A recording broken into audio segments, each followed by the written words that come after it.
चुके होते हैं। तभी वो अंधा आदमी राजा की पत्नी से कहता है, मुझे आपको छूना है। इस बात पर रानी अत्यधिक क्रोधित हो जाती है और उस अंधे आदमी को वो पकड़ पकड़ कर पीटने लगती है, कभी हाथों से तो कभी लातों से तो कभी पटक पटक कर। इस तरह से उन्होंने उस अंधे आदमी की खूब पिटाई की। उसके बाद किसी तरह से वह अंधा आदमी अपनी जान बचाकर वहां से भाग निकलता है और वह राजा के पास पहुंचता है और वह राजा से कहता है, हे राजन, आपकी पत्नी पतिव्रता नहीं है। यह बात सुनकर राजा अत्यधिक क्रोधित हो उठता है और राजा अपनी तलवार निकालकर सीधा अपनी पत्नी की ओर जाता है और क्रोधित होकर वह अपनी रानी से कहता है, रानी जी, आज मैं जो भी सवाल आपसे करने वाला हूं उसका मुझे सच सच जवाब दीजिएगा और यदि आपने एक शब्द भी झूठ कहा तो मैं आपका अभी के अभी सर धड़ से अलग कर दूंगा। तभी आगे वह राजा कहता है, मुझे बताइए, क्या आप पतिव्रता हैं या नहीं? इस पर रानी कहती है, हे राजन, आप भले ही मुझे जान से मरवा दीजिए लेकिन मैं पतिव्रता नहीं हूं। राजा यह बात सुनकर बहुत खुश हुआ क्योंकि उस अंधे आदमी ने जो भी कहा था वह बिल्कुल सच था। यह बात सुनकर तुरंत ही राजा उस आदमी के पास पहुंचता है और आकर उस अंधे आदमी से कहता है, तुम्हें कैसे पता चला कि मेरी पत्नी पतिव्रता नहीं है? इस पर वह अंधा आदमी कहता है, हे राजन, बड़ी सीधी सी बात है, मैंने तो आपकी पत्नी से बस इतना ही कहा था कि मुझे आपको छूना है और इस बात पर वह इतना क्रोधित हो उठी कि उन्होंने गुस्से में आकर मुझे लात घूंसों से पीटना शुरू कर दिया। और भला कोई औरत किसी और मर्द को कैसे छू सकती है? लेकिन उन्होंने न आव देखा न ताव, बस लात घूंसे मुझ पर बरसाने शुरू कर दिए। वह भी तो एक छूना ही हुआ और एक पतिव्रता नारी कभी भी पराये मर्द को नहीं छूती। जब मैंने उसे छूने के लिए कहा था तो वह उस वक्त मुझे मना कर सकती थी, लेकिन उन्होंने तो मुझे पीटना शुरू कर दिया और देखते ही देखते उन्होंने मेरे पूरे शरीर को छू लिया। अब आप ही बताइए, ऐसी स्त्री भला पतिव्रता कैसे हो सकती है? इस पर राजा कहता है, तुम तो बड़े ज्ञानी मालूम पड़ते हो। अच्छा ठीक है, चलो तुम मेरे एक प्रश्न का और जवाब दो। यदि तुमने मुझे इस प्रश्न का सही सही जवाब दे दिया तो मैं तुम्हें यहां से जाने दूंगा। आगे राजा उस अंधे आदमी से कहता है कि तुम मुझे यह बताओ, क्या मैं सच में अपने पिताजी का ही बेटा हूं या फिर किसी और का? इस पर वह अंधा भी कहता है, हे राजन, इस बात से आपका क्या लेना देना? आप किसी की भी औलाद हो, आखिर आप हैं तो इस राज्य के राजा, इसलिए इस प्रश्न को जाने दीजिए। लेकिन राजा कहता है, नहीं नहीं, मुझे इस प्रश्न का सही सही जवाब चाहिए, अन्यथा यह प्रश्न मुझे हमेशा परेशान करता रहेगा, इसलिए मैं इसका सही सही जवाब जानना चाहता हूं। यदि तुम इसका सही सही जवाब दे देते हो तो तुम यहां से जा सकते हो, मैं तुम्हें नहीं रोकूंगा। इस पर वह अंधा आदमी कहता है, हे राजन, इसके लिए तो मुझे आपकी मां के पास भी जाने की कोई आवश्यकता नहीं है। मैं आपको अभी अभी यह बता सकता हूं कि आप किसकी औलाद हैं, लेकिन उससे पहले मैं चाहता हूं कि आप मुझसे एक वादा करें कि आप मुझ पर क्रोध नहीं करेंगे। राजन ने कहा, मैं तुमसे वादा करता हूं, मैं तुम पर क्रोध नहीं करूंगा। इसके बाद वह अंधा आदमी राजा से कहता है, हे राजन, आप है तो अपने ही पिता के पुत्र, लेकिन आप पर एक कंजूस सेठ की छाया पड़ी हुई है। यह सुन राजा बहुत क्रोधित हो उठा और वह तुरंत तलवार निकालकर अपनी मां के पास जा पहुंचा। वह वहां पर पहुंचने के बाद अपनी मां से कहता है, मां, मुझे सच सच बताइए, क्या मैं अपने ही पिता का पुत्र हूं या नहीं? यदि आपने मुझे सही सही नहीं बताया तो वह यहीं पर अपने प्राण त्याग दूंगा। मुझे बताओ क्या सच है? इस पर उस राजा की मां कहती है, बेटा, तू है तो अपने ही पिता का पुत्र, लेकिन तुम्हारे ऊपर एक कंजूस सेठ की छाया पड़ी हुई है। जब मैं एक बार नहाने के बाद अपना मुंह आईने में देख रही थी तभी उस कांच के पीछे मुझे एक कंजूस सेठ नजर आता है और उसी की छाया तुम पर पड़ चुकी है। यह सुन राजा बहुत खुश हो जाता है और वह तुरंत दौड़ा दौड़ा वापस उस अंधे आदमी के पास पहुंचता है और उस अंधे आदमी से कहता है, तुम्हें यह कैसे पता चला कि मुझ पर एक कंजूस सेठ की छाया पड़ी हुई है? इस पर वह आदमी कहता है, हे राजन, आपने मुझसे कई सारे सवाल पूछे जिनका जवाब मैंने आपको सही सही दिया है। यदि कोई और राजा होता तो मुझे इसके बदले में ढेरों सारे इनाम मिल चुके होते, लेकिन अब तक आपने एक फूटी कौड़ी तक नहीं दी है। इस बात से ही मैंने अंदाजा लगा लिया था कि आप बहुत कंजूस हो।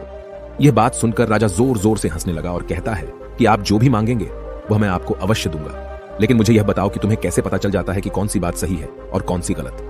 तुम किसी भी बात का इतना सटीक और सही जवाब कैसे दे पाते हो? इस पर वह अंधा आदमी कहता है, हे राजन, मैं तो वैसे ही अंधा हूं। यदि मेरी आंखें होती तो मैं किसी की भी मन की बातें बड़ी सरलता से जान लेता। मन की एक भाषा होती है और यह भाषा मनुष्य के शरीर के व्यवहार के रूप में देखी जा सकती है।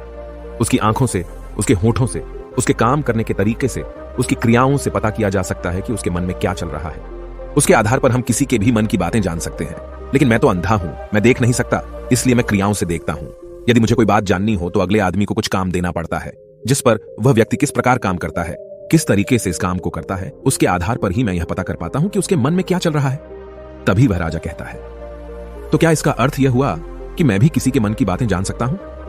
इस पर वह अंधा आदमी कहता है, हे राजन, अवश्य आप भी किसी भी व्यक्ति के मन की बात जान सकते हैं, किंतु उससे पहले आपको अपने ऊपर काम करना होगा और वह काम है अपने मन को शांत करना, अपने मन को वर्तमान में लाना होगा, जिसके लिए मैं आज आपको 3 तरीके बताने वाला हूं और ये तीनों ही तरीके बड़े ही आसान और सरल हैं। किंतु हे राजन, उससे पहले आपको एक काम करना होगा, अपने मन को एकाग्र करना होगा। जब हम अपने मन को एकाग्र करते हैं, अपने मन को वर्तमान में लाते हैं, तो हम दूसरे के मन की बात जान सकते हैं, क्योंकि वह आदमी अभी भी अपने मन में वर्तमान में ही सोच रहा है और हमें भी मन को वर्तमान में ही लाना होगा। तभी हम उसके मन की बातें जान सकते हैं यदि हम अतीत में हुई घटनाओं के बारे में सोच रहे हैं तो वह जो अगला आदमी वर्तमान में सोच रहा है, वर्तमान में अपने मन में बात कर रहा है, वह हम कैसे जान पाएंगे? क्योंकि हम तो अतीत की घटनाओं में डूबे हुए हैं। इसलिए किसी के भी मन की बात जानने के लिए सबसे पहले हमें हमारे मन को एकाग्र करना होगा, उसे वर्तमान में लाना होगा। आगे वह व्यक्ति राजा से कहता है, हे राजन, जो 3 तरीके मैं आपको बताने वाला हूं, इन 3 तरीकों से बड़ी आसानी से किसी के भी मन की बातें जान सकते हैं। उसके बाद वह अंधा आदमी राजा से कहता है, हे राजन, जो सबसे पहला तरीका है वह है आंखों पर ध्यान देना। किसी व्यक्ति से बात करते वक्त उसकी आंखों में देखना, उसकी आंखों पर ध्यान देना जो सबसे ज्यादा जरूरी है, क्योंकि आंखें बोलती नहीं पर बहुत कुछ कह जाती हैं। यदि हम किसी व्यक्ति की आंखों के इशारों को समझना सीख जाएं, हम यह जान पाएंगे कि व्यक्ति के दिमाग में क्या चल रहा है, वो क्या सोच रहा है और अभी वह क्या करने वाला है। मेरे पास आंखें नहीं हैं, लेकिन मैंने अपने गुरु से यह विद्या सीखी है, क्योंकि बहुत सालों पहले मेरे पास आंखें थीं और मैं उस वक्त लोगों के मन की बातें केवल उनकी आंखों से ही जान लेता था। इसलिए यदि आप भी दूसरों की मन की बातें जानना चाहते हैं तो आपको भी उनकी आंखों पर गौर करना चाहिए, जैसे कि उनका आकार कैसा है, वह कब, कहां और किधर देख रहे हैं। यदि उसकी आंखें यहां वहां घूम रही हैं, जब आप उससे बातें कर रहे हैं तो वहां वह इधर उधर मोड़ रहा है, कभी ऊपर तो कभी नीचे या कभी आसपास, या फिर उसकी आंखें खुश नजर आ रही हैं या फिर आंखें निराश नजर आ रही हैं, जैसे कि चोर होता है। उसकी आंखों में जब हम देखते हैं तो हमें यह पता चलता है कि अगले आदमी ने कोई गलती की है। ठीक उसी प्रकार जब हम किसी चालाक व्यक्ति की आंखों में देखते हैं तो आपको पता चलेगा कि उसकी आंखों में एक भाषा होती है। एक बहुत ही सीधा और आसान तरीका होता है। यदि आपको यह पता लगाना है कि सामने वाला व्यक्ति आपसे झूठ कह रहा है या फिर सही, तो आपको उसकी आंखों पर ध्यान देना अति आवश्यक है। यदि आपसे बात करते वक्त वह व्यक्ति अपनी आंखें यहां वहां घुमा रहा है, ऊपर नीचे, इधर उधर, दाएं बाएं, हर जगह देख रहा है, तो इसका अर्थ यह हुआ कि वह उस बात से निकलने का कोई रास्ता ढूंढ रहा है, वह कोई झूठ बना रहा है। यदि सामने वाला व्यक्ति आपसे कुछ झूठ कहने का प्रयास कर रहा है तो वह आपसे नजर नहीं मिलाएगा। वह यहां वहां देखेगा, ऊपर नीचे देखेगा, लेकिन वह आपकी आंखों में आंखें डालकर कभी नहीं देख पाएगा, क्योंकि उसे डर है कि यदि उसने आपकी आंखों में आंखें डालकर देखी तो उसका झूठ पकड़ा जाएगा और लोगों को सच्चाई का पता चल जाएगा। और इसी प्रकार कुछ और भी भाषाएं होती हैं। जब आप किसी की आंखों में आंखें डालकर यह देखना शुरू कर देंगे कि उसके हाव भाव क्या है, ठीक उसी प्रकार चेहरे के हाव भाव होते हैं, जिससे हम मन की बातें बड़ी आसानी से समझ सकते हैं और इन्हें भी समझना बहुत जरूरी है। कभी कभी कोई व्यक्ति अपने चेहरे से जैसे आंख, होंठ और बहुत से कुछ अलग अलग व्यवहार करता है। यदि आप किसी व्यक्ति के चेहरे में गौर करेंगे तो आप आसानी से समझ पाएंगे कि वह व्यक्ति निराश है, जब व्यक्ति बहुत उदास है, या फिर वह बहुत खुश है, या फिर उसे कोई बहुत बड़ा दुख है। वह अपने अंदर क्या महसूस कर रहा है, ये सारी बातें हम उसके चेहरे के हाव भाव से पता कर सकते हैं। फिर चाहे इंसान जुबान से कुछ बोले या ना बोले, लेकिन आप उसके चेहरे से सब कुछ पता कर सकते हैं। आगे व्यक्ति राजा से तीसरा तरीका बताते हुए कहता है, हे राजन, इसी प्रकार तीसरी भाषा भी है, अर्थात तीसरा तरीका भी है, और वह है हाथों के इशारे और शरीर का व्यवहार। मन की बात समझने के लिए हमें हाथ के इशारे और शरीर के व्यवहार को समझना बहुत आवश्यक है। कोई व्यक्ति जब बात करता है तो आपने देखा होगा कि वो अपने हाथों को हिलाता रहता है, अपने हाथों से इशारा करता रहता है।